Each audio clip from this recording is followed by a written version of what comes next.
Bonjour à toutes et à tous et bienvenue dans Les Destins Flottants, le podcast au sujet des croyances limitantes remises en question par chacune des personnalités inspirantes interrogées. Notez le podcast sur votre plateforme préférée et partagez-le autour de vous afin de favoriser sa diffusion. Si vous souhaitez également me soutenir financièrement, je possède une cagnotte Tipeee, TIP3E, Les Destins Flottants, afin de me permettre de transmettre encore plus d'inspiration. Merci et bonne écoute.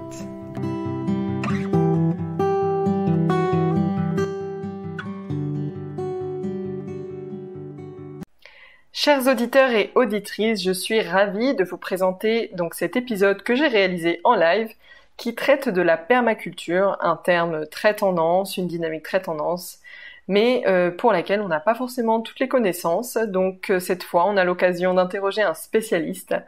Et notamment, moi, c'est un sujet qui me touche particulièrement car j'ai déjà travaillé donc en agriculture intensive. Et donc, j'ai pu voir que l'agriculture intensive n'est pas un mode viable pour notre humanité. Bon, il n'y a plus de secret par rapport à ça. Je pense qu'on a de plus en plus conscience de nos modes agricoles destructeurs. Et donc, la permaculture serait un des modes viables pour notre futur, pour nourrir notre humanité. Je vous laisse écouter. À très vite.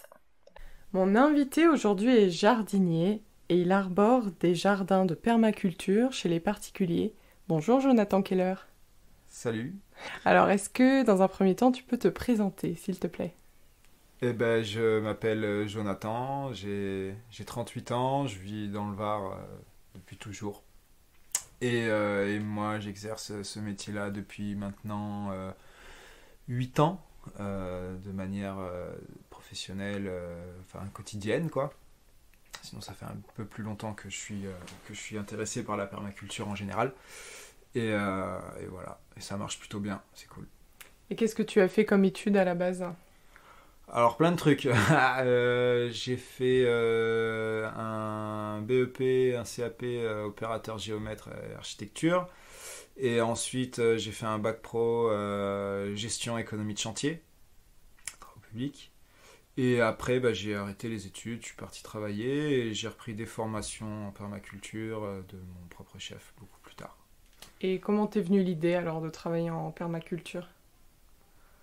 J'étais au chômage, je faisais mon potager et je me disais que c'était bien en fait et que c'était ça que j'allais vendre et je l'ai vendu. Alors comment on commence en permaculture ? Comment ça se passe ?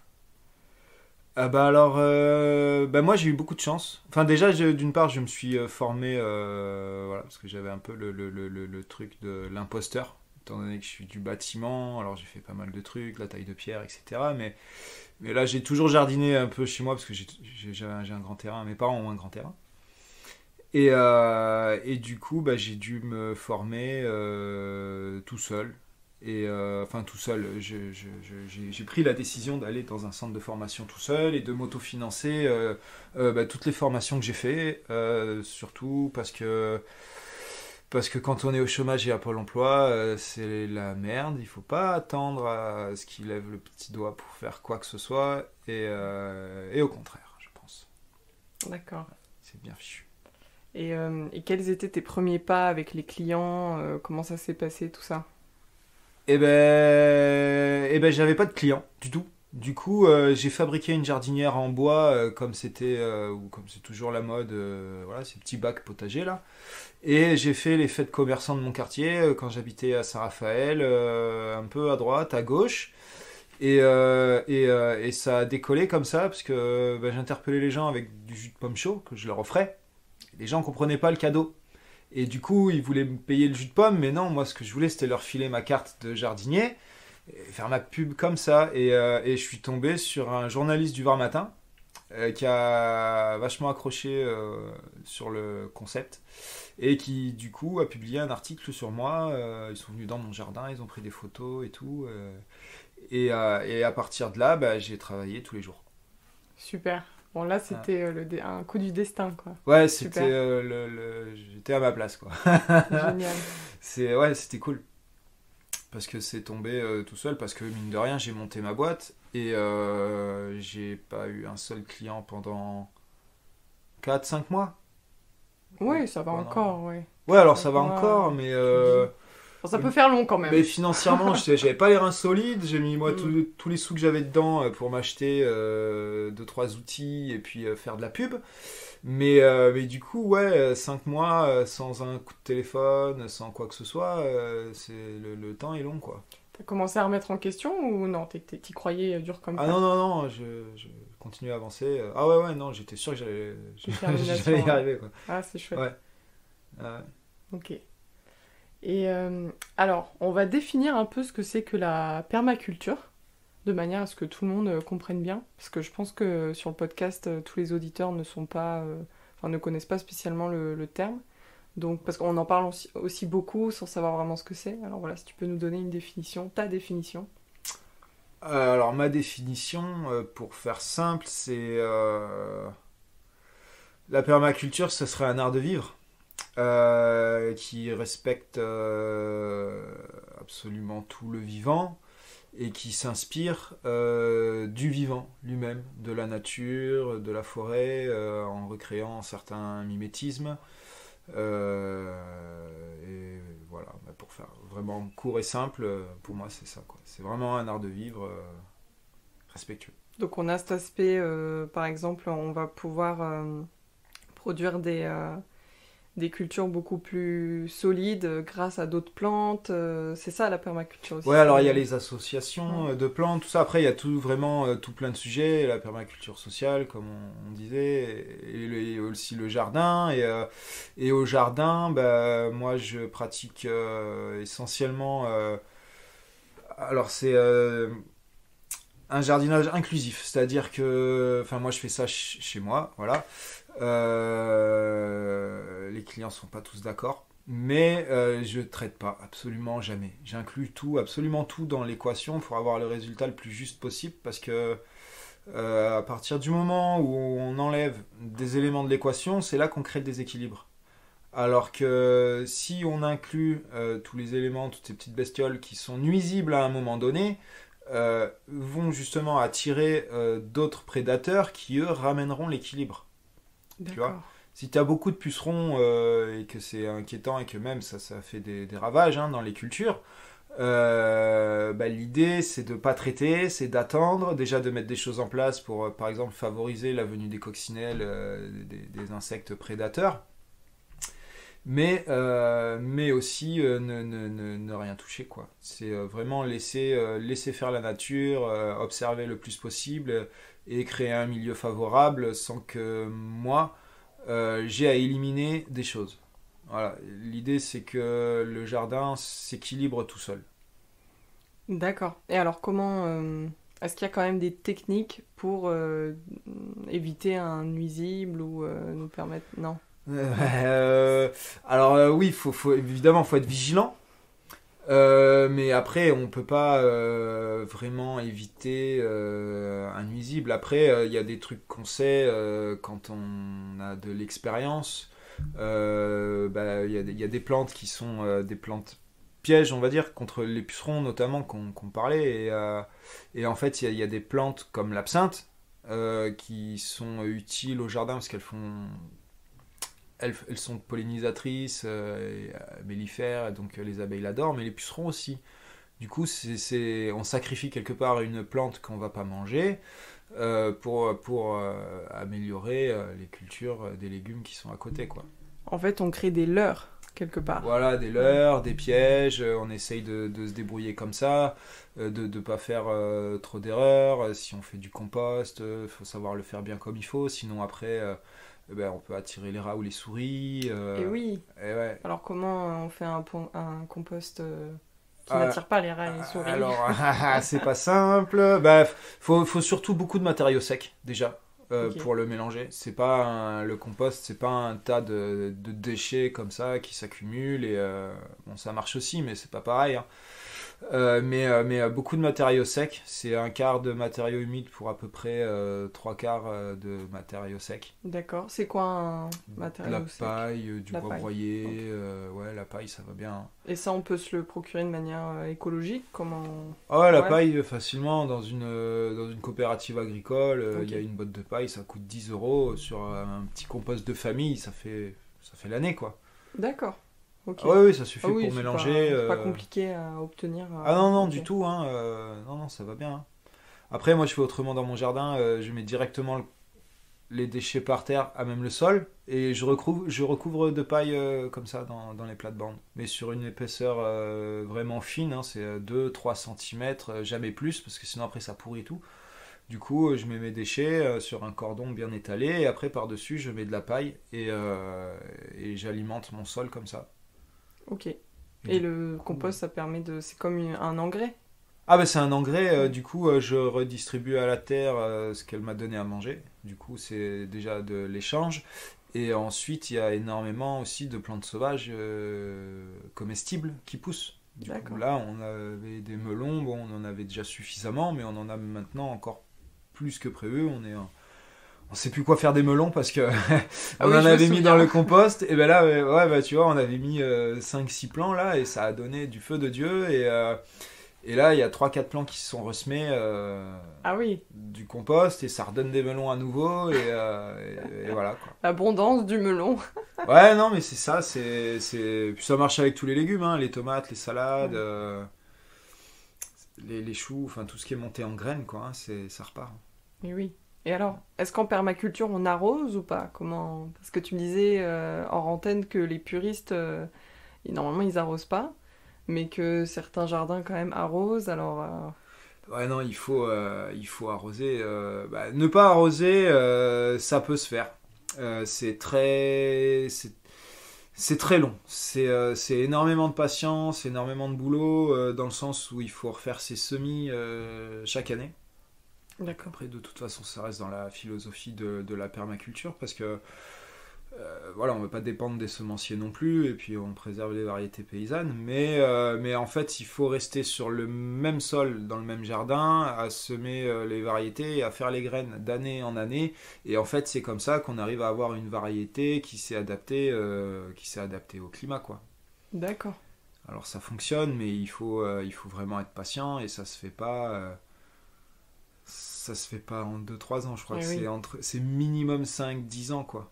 Ah oui, Ah ouais, facile, facile. ouais, C'est entre 5 et minimum 10 5 et ans, 10 ans. Ouais. 10 ans plus tard, nous avons eu le temps de mourir 40 fois. Ah non, mais c'est ça, bah, c'est que chaque année, la graine, elle met le patrimoine génétique du sol, enfin la plante met le patrimoine génétique du sol dans la graine Oui. pour l'année suivante. Et c'est un peu la théorie de l'évolution comme nous, tu vois. Mais bah, c'est une année, une graine.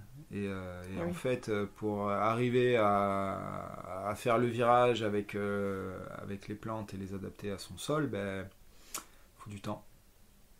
D'accord. Et alors, est-ce que ce qu'on appelle la permaculture, c'est pas finalement un retour à la paysannerie? Ah si, Si. complètement, hein. Ouais, ouais, En tout fait, à fait. pourquoi on a donné ce terme permaculture?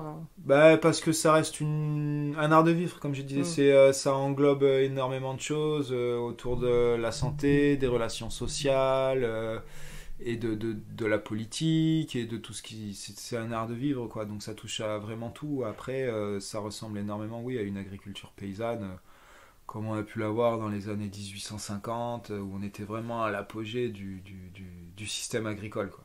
D'accord. Enfin, pour moi, c'est ça, c'est les gars en 1850. Ils produisaient pour tout le monde. À l'époque, il n'y avait pas de pesticides. Eh oui. Il y avait des pêchers dans Paris. Ça assurait grave. Bon, on était moins nombreux, remarque. Mais On était moins nombreux, mais on savait faire. d'accord. Je pense pas que ce soit le nombre qui est. Ouais, c'est pas dépendant du Non, nombre non, de non. bouches à nourrir. Ouais, Hmm. non, du tout, du tout, du tout. C'est dépendant d'encore d'autres choses. Comme quoi, par exemple? Bah, du rendement financier, en fait. Euh, voilà, et à la fin de la guerre, ils ont fait le regroupement parcellaire, du coup, ils ont tout rasé, ils ont coupé 1 million de kilomètres linéaires de haies en France. Et rien qu'en France, juste pour faire le regroupement parcellaire.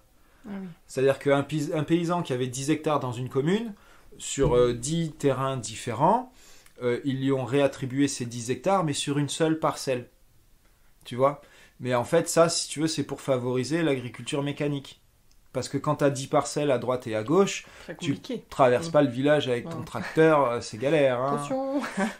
Donc là, tu as la ferme, au pied de la ferme, tu as le champ avec les 10 hectares, et le mec, il envoie son maïs, son blé, ce qu'il veut, et il passe avec le tracteur, et au lieu de travailler à 25, 30, 50 personnes, il travaille presque tout seul, des fois à deux. Ouais. Mais du coup, il est tenu par les banques parce qu'il a le crédit pour le tracteur, pour les pesticides, pour les graines, pour tout un tas de choses. Et c'est un autre monde, quoi. C'est ça, c'est que justement, j'allais parler de la PAC aussi, qui est arrivée en 1962. Alors la PAC, c'est une politique qui est mise en place à l'échelle de l'Union européenne. Et à l'origine, elle est fondée sur des mesures de contrôle des prix et de subventionnement visant à moderniser et développer l'agriculture. Et en vérité, ça a plus endetté les agriculteurs qu'autre chose. Ouais. Et ça a surtout subventionné les très grandes exploitations, donc on en parlait. Donc est-ce que la PAC fait une bonne chose, Jonathan? Non, non. Non, elle a tué le métier, quoi. Ouais. Elle a tué le métier. Alors, c'était difficile, et les paysans, ils voulaient autre chose pour leurs enfants, mais... Voilà, après, non, la PAC, elle a tué la paysannerie de proximité, en fait, parce que du coup, elle favorise tout un système de fermes gigantesques qui peuvent pas se permettre d'embaucher du monde et de faire ça, enfin, d'avoir une agriculture respectueuse de l'environnement, quoi. Eux, ils sont là pour faire du chiffre, et uniquement du chiffre, c'est des opérations comptables. Ouais. C'est plus c'est grand, plus ils touchent d'argent, et puis plus ils ont de crédit, de machines derrière, etc.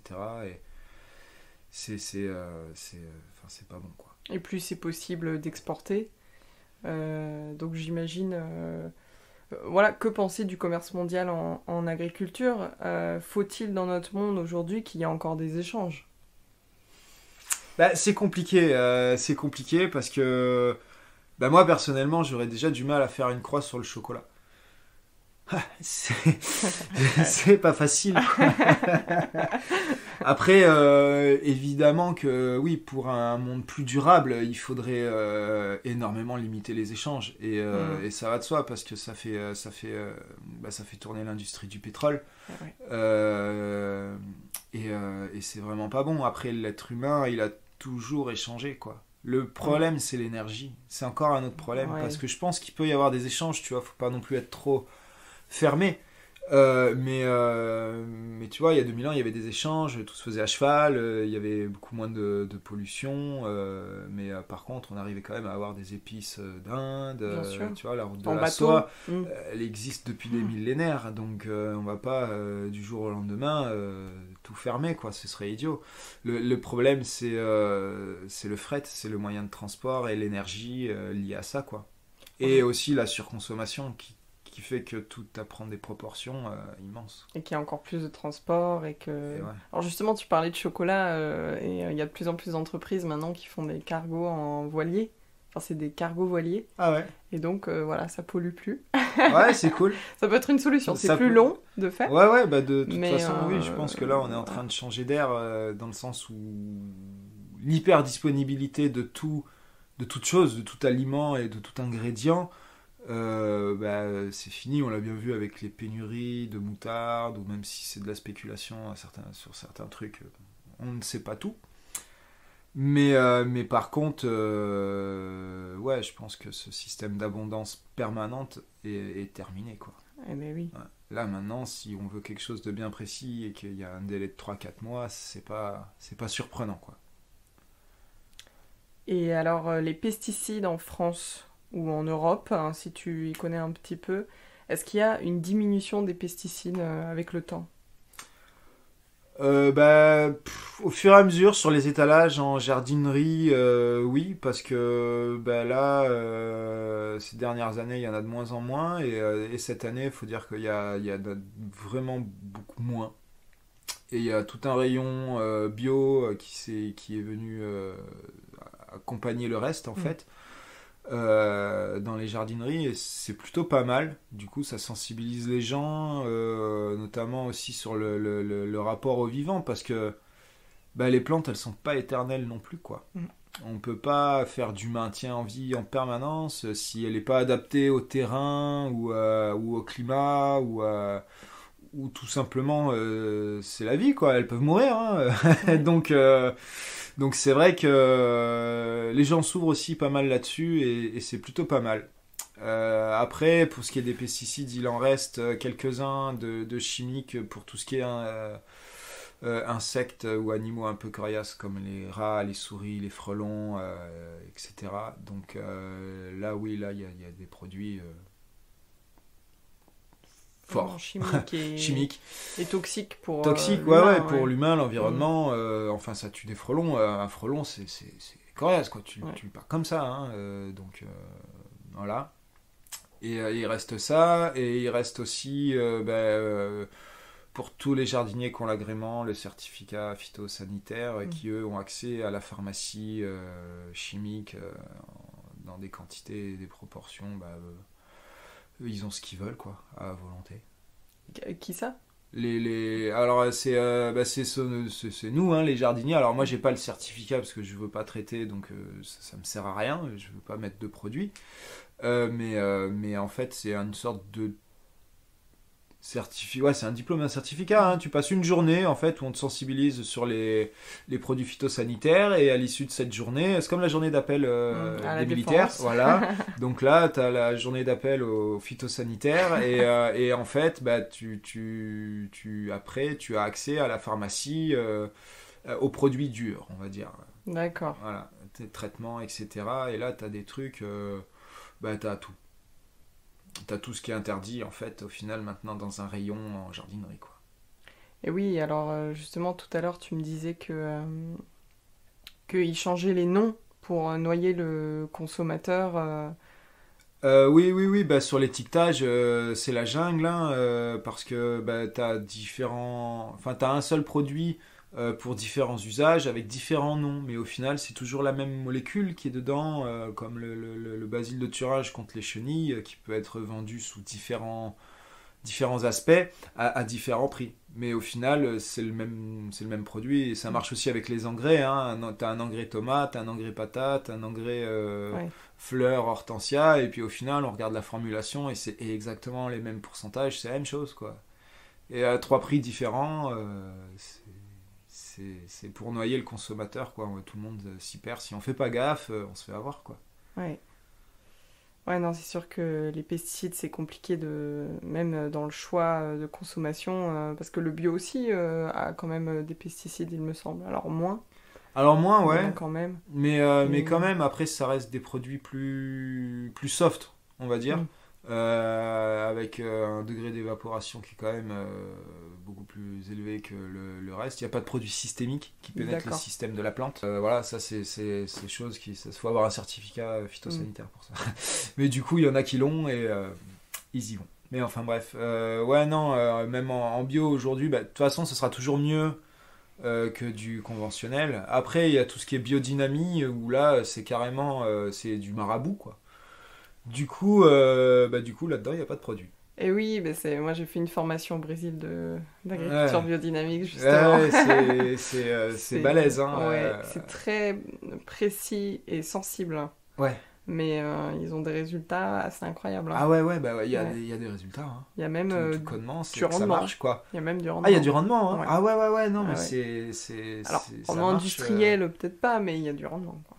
Ah ouais, non, mais c'est assez tiré par les cheveux quand tu regardes le théorique, comment tu fais le compost de bouse dans une fenêtre à l'est. Oui. Dans la corne, voilà, donc c'est vraiment... Ou le crâne. Ouais, c'est assez spécial, mais tu vois les jardins et les résultats qu'ils ont, c'est splendide, quoi. Ça marche, il n'y a rien à dire, ça marche, quoi. Il n'y en a pas beaucoup encore en France. Alors il y en a beaucoup sur les pommiers. Alors je sais pas pourquoi, si parce que sur les pommiers il y a eu beaucoup d'abus aussi, un peu comme sur la vigne et le raisin, et que du coup le virage en bio a été compliqué à prendre, et que du coup peut-être la biodynamie, justement ce côté marabout, a aidé les plantes à se détoxifier de tous ces pesticides, quoi. Ah oui, peut-être on peut voir ça comme ça, ouais. D'accord. Eh ben, la pomme, il y a 32 traitements par an sur 51, 52 semaines. Donc je te laisse imaginer le truc, hein, sachant que l'arbre est caduque, du coup il perd ses feuilles en automne, donc il est à poil tout l'hiver et il se passe pas grand chose. Donc voilà, il est quand même traité 30 fois par an. Les malheureux pommiers se sont retrouvés tronçonnés justement là il y a quoi, une dizaine d'années, quand la Pink Lady a commencé à faire fureur dans les supermarchés. Les golden se vendaient plus, donc les cultivateurs avaient mis des golden dans les années 90, etc. Et il y avait un super rendement, ça marchait bien, les gens les mangeaient, ça se vendait, donc il n'y avait pas de souci. Et du jour au lendemain, le consommateur, lui, il avait envie d'autre chose, et ces pommes-là se vendaient plus. Du coup, ils ont tronçonné les houppiers des arbres, donc toutes les branches, tous les rameaux, ils ont gardé les troncs, les tiges quand même, et puis dessus, ils ont greffé la Pink Lady. Parce que c'est comme ça, souvent... Comment on fait ça avec des produits chimiques, alors? Ah non, la greffe c'est ancestral, hein. Néandertal le faisait déjà. Ok. Et en fait, tu as un tronc avec des racines qui sont suffisamment puissants et adaptés au terrain que tu peux avoir. Si c'est un terrain sec ou un terrain humide, acide ou calcaire. Donc tu choisis tes racines en fait. Et après, tu coupes l'arbre et tu viens greffer dessus le fruit que tu veux manger. C'est ce qu'on fait souvent sur les citronniers, les orangers. Il n'y a plus aucun citronnier ou oranger qui pousse en port libre de la tête aux pieds, quoi, hein. Il y a les racines d'un autre, et puis les branches, c'est une autre variété, et c'est comme ça que ça marche. Ah ouais. Et pour tout un tas de fruits. Enfin, les pommes, les poires, tous les agrumes, enfin des greffes, même les pistaches. Et ça, nutritivement, ça pose pas de problème?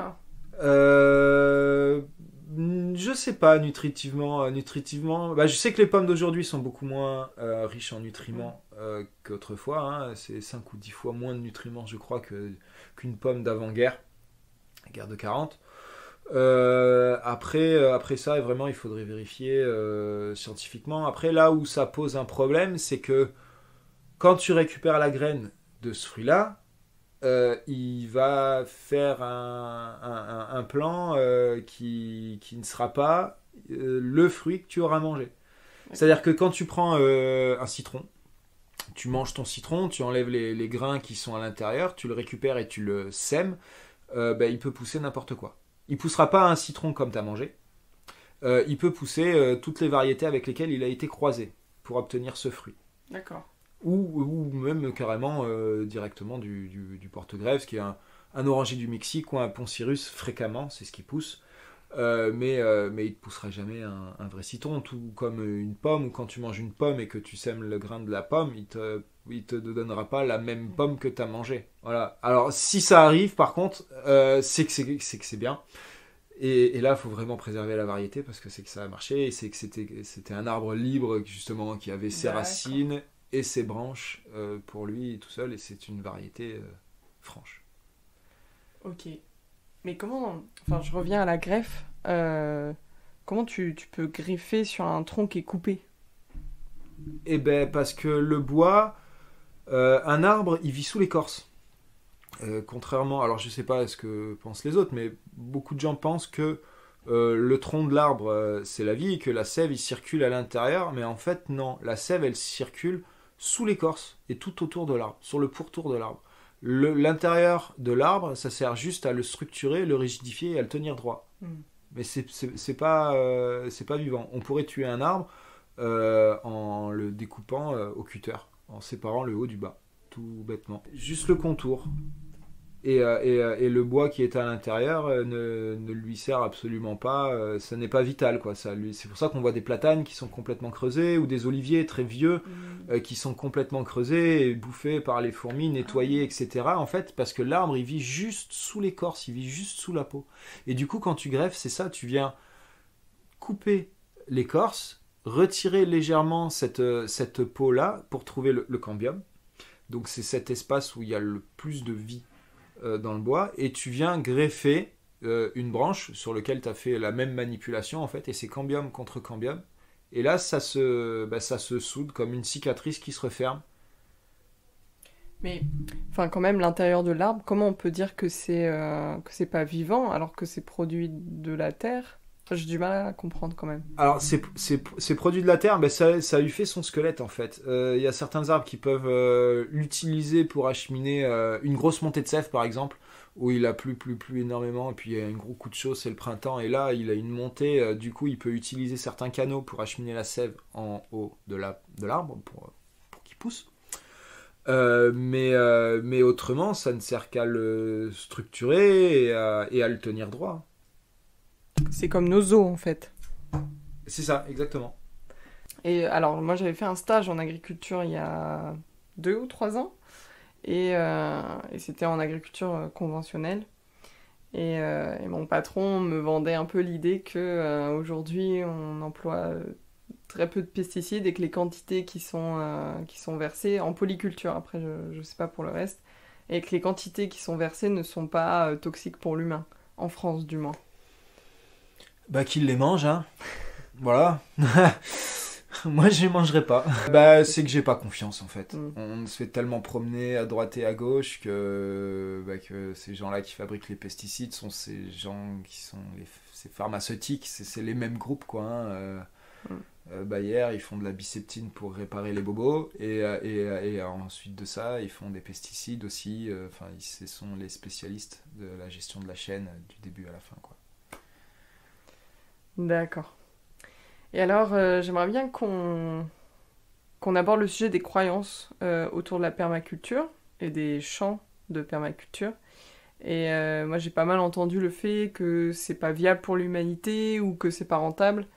Alors, qu'est-ce que tu peux dire par rapport à ça pour l'avenir, en fait? Est-ce qu'on pourrait imaginer un monde où peut-être pas tout le monde aurait un jardin de permaculture, mais en tout cas plusieurs communautés et qu'on puisse s'échanger les produits entre nous? Ah ouais, bah ouais, ce serait le rêve, ouais. Ouais. Bah après, si c'est économiquement viable, ça, je sais pas. Après, c'est un autre problème avec l'argent. Mais je pense que c'est viable, oui, pour tout le monde en fait, parce que tout le monde pourrait bouffer, quoi. Parce que là, si on multiplie les micro-fermes, alors déjà, si chaque personne qui possède un jardin avait un potager, mais ne serait-ce que 20 mètres carrés, c'est pas énorme, 20 mètres carrés qui produisent à fond, ça produit vraiment beaucoup de légumes. Hein, et quelqu'un qui a 100 mètres carrés de production en maraîchage, il peut très bien vivre en autonomie, quoi. Surtout presque en autonomie, quoi. Mais par contre, ouais, je pense que s'il y avait des micro-fermes partout, le monde s'en porterait mieux. Déjà, il y aurait un commerce de proximité.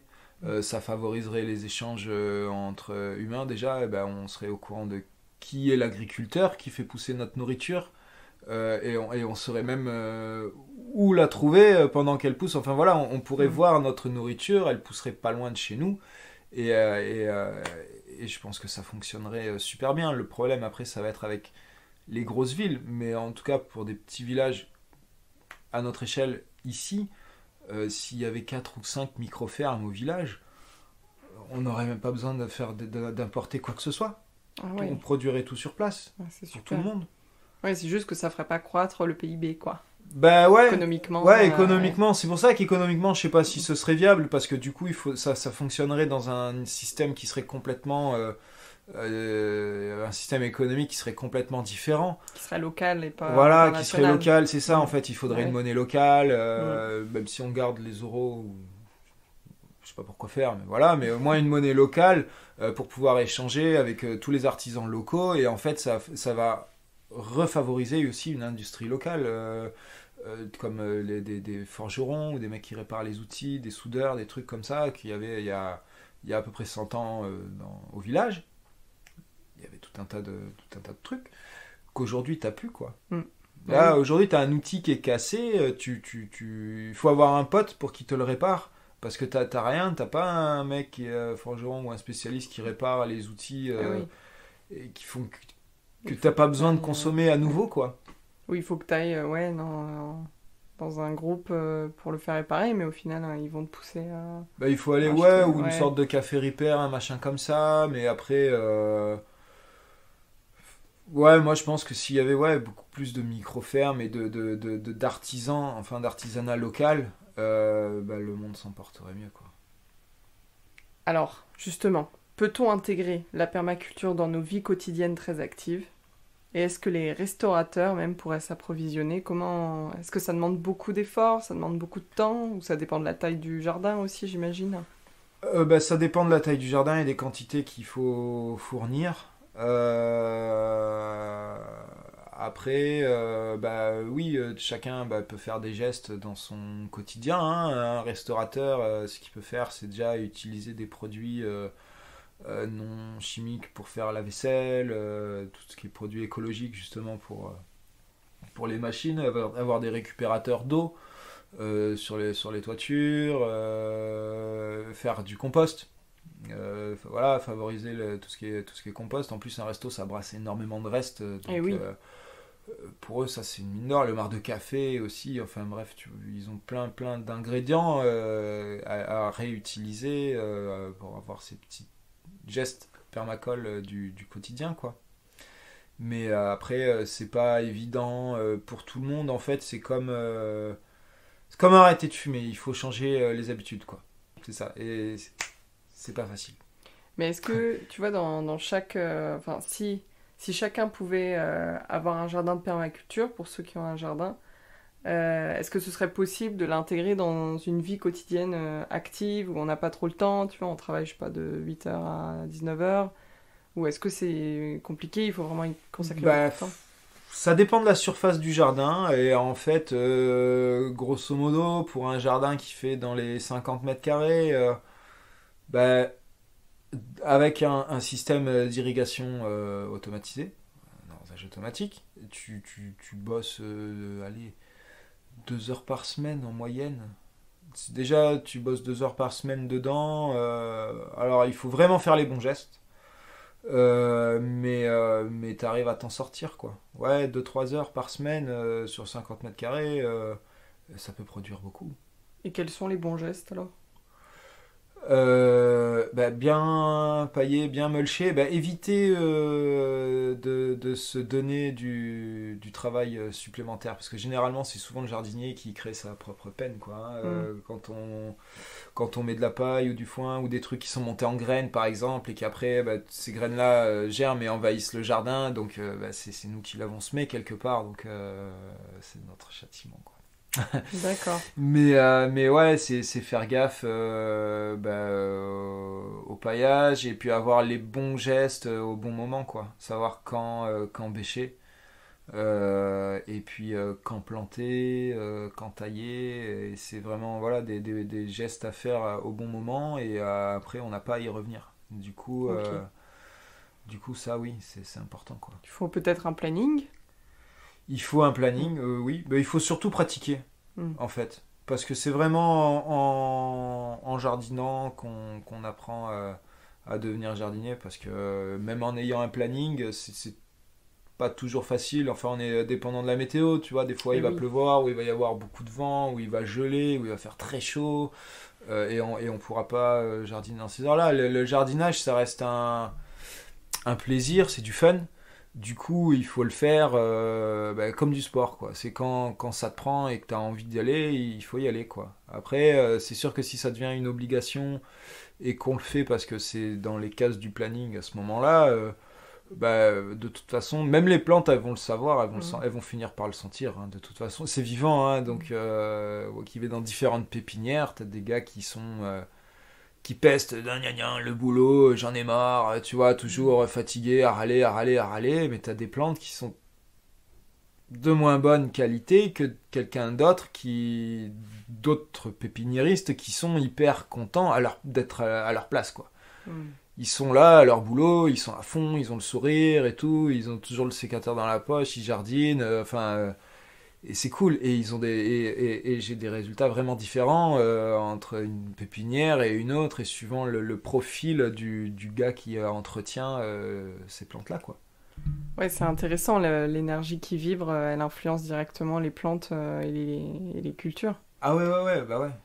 Et comment... alors justement, est-ce que tu constates certaines croyances ou certaines attitudes parmi tes clients où tu te dis, bon bah ce client, clairement, je vais pas pouvoir faire grand-chose, ou d'autres au contraire avec qui il y a une vraie vibration, ou comment...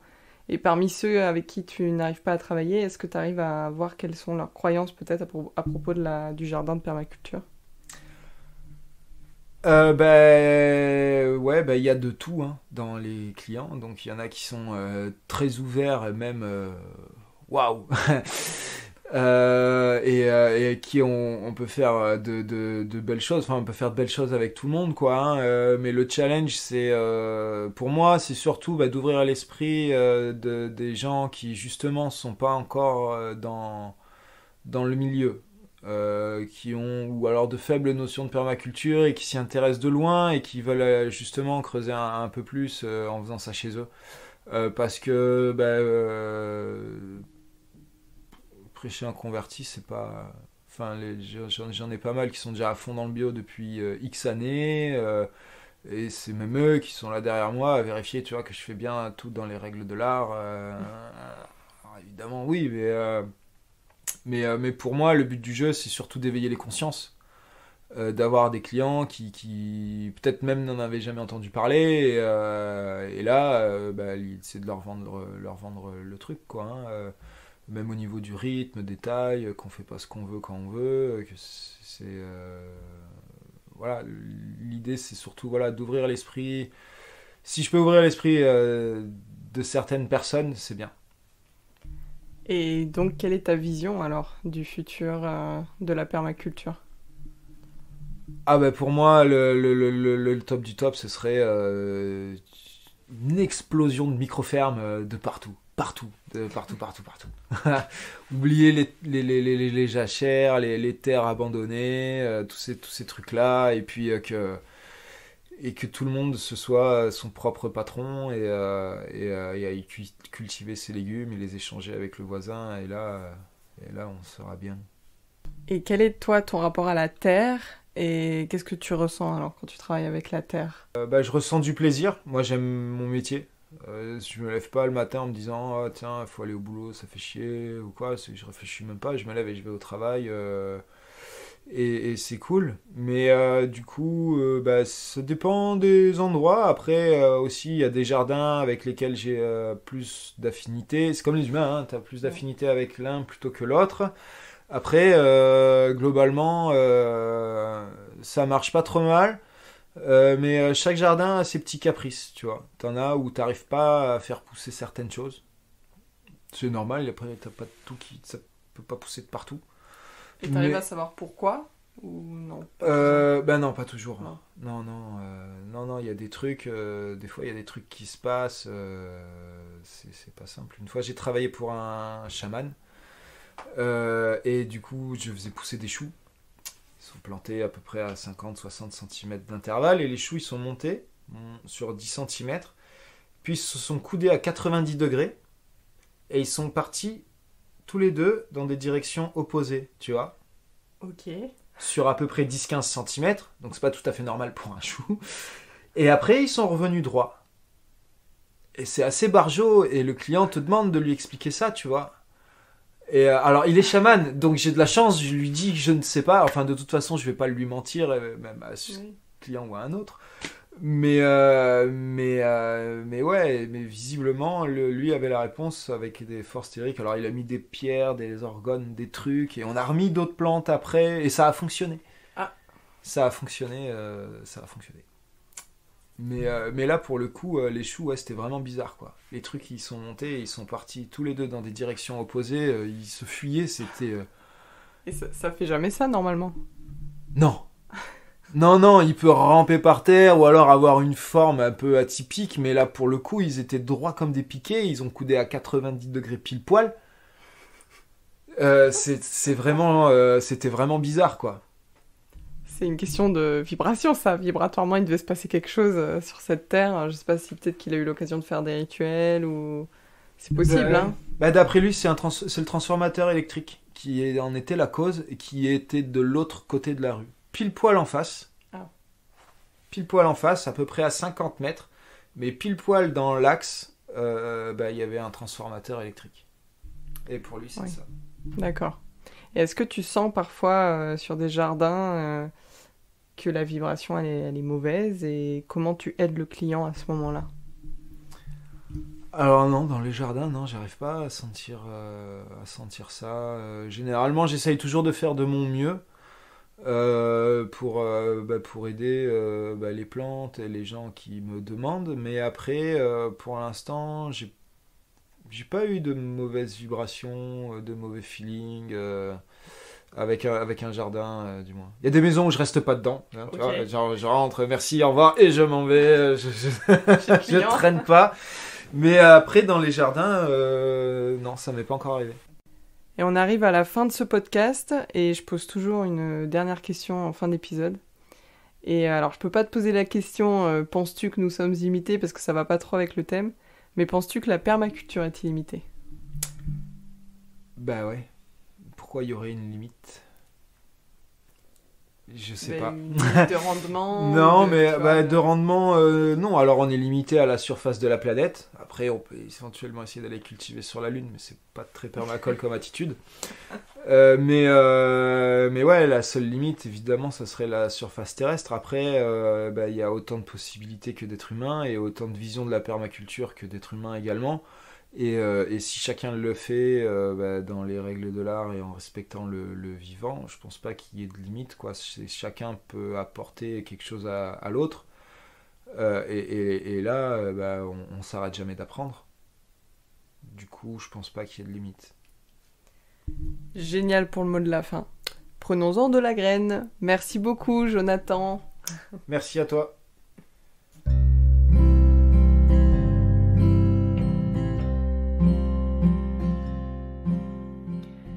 Après avoir écouté cet épisode, peut-être que comme moi, vous remettez certaines choses en question. N'hésitez pas à laisser des commentaires à ce sujet sur les réseaux ou directement sur votre plateforme d'écoute. Les destins flottants pour aujourd'hui, c'est fini. Abonnez-vous afin de retrouver le prochain épisode. À bientôt!